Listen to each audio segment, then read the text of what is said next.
আজ ৭৪তম প্রতিষ্ঠা দিবস পালন করল রাজধানীর শিবনগর মডার্ন ক্লাব ও আমরা তরুণ দল। ক্লাবের প্রতিষ্ঠা বার্ষিকীকে স্মরণীয় করে রাখতে আয়োজন করা হয়েছিল বৃক্ষরোপণ কর্মসূচি। এবারের বর্ষপূর্তি পালনে ভাবনা রাখা হয়েছে পরিবেশ রক্ষা, সমাজের উন্নয়ন ও আগামী প্রজন্মের সমৃদ্ধি। এই কর্মসূচিতে আমন্ত্রিত ছিলেন আগরতলা পুর নিগমের ডেপুটি মেয়র মনিকা দাস দত্ত। ক্লাবের কর্মকর্তাদের সাথে বৃক্ষরোপণ করেন ডেপুটি মেয়র।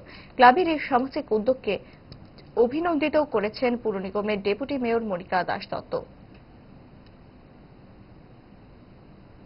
৭৪তম বর্ষপূর্তি উপলক্ষে আজ বৃক্ষরোপণ এবং পাশাপাশি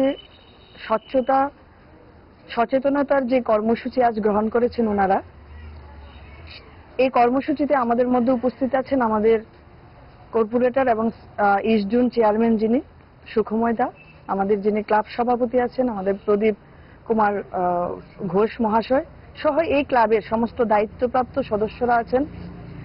আজ নতুন করে ওনারা কিছু করছেন এমন নয়, দীর্ঘ বছর ধরে এই ক্লাবের দায়িত্বে থাকা যারা প্রত্যেকেই জনসেবামূলক বিভিন্ন কাজ প্রতিনিয়ত জনতার জন্য করে আসছেন। আজকের যে উদ্যোগ সেটাও প্রশংসনীয়।